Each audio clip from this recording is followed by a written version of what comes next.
Dare alle aziende ittiche di Chioggia prospettive di sistema nel settore agroalimentare. È lo scopo dell'incontro organizzato da Confindustria Venezia il 13 novembre 2010. In un momento in cui le normative europee mettono all'angolo la pesca con le restrizioni sulle catture sotto costa, il presidente degli industriali veneziani Luigi Brugnaro spinge a rinsaldare la produzione con il settore della trasformazione del prodotto, perché Chioggia, dice Brugnaro, è parte integrante a tutti gli effetti del sistema produttivo veneziano. Cioè, bisogna ricordare sempre che dietro a quello che noi mangiamo ci sono degli operatori, ci sono delle persone che lavorano.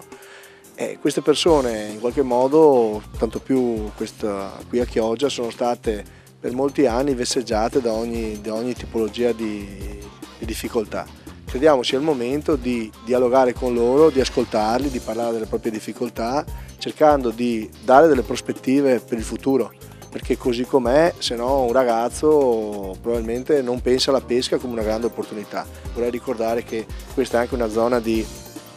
grande risorsa, di specialità agroalimentare, insomma, perché se no ci dimentichiamo poi delle nostre proprie specialità.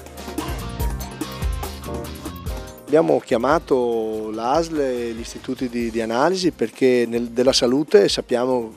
essere al centro dell'interesse, anche interesse proprio industriale dei nostri associati, per cui cerchiamo di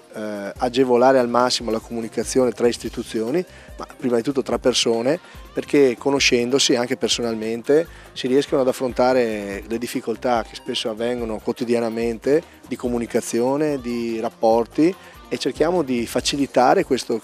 proprio perché nelle imprese ci sia la massima redditività nel lavoro che si fa, si riesca ogni tanto ad avere la pubblica amministrazione al proprio fianco.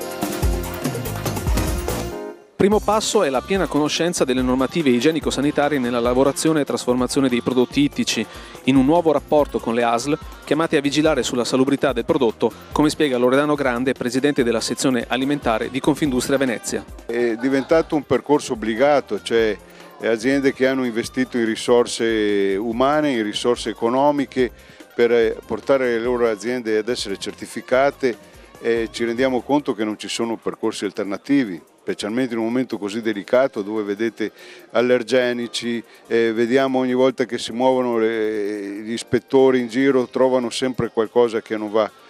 Noi dobbiamo essere quella controposizione invece che facciamo vedere e che veramente siamo convinti che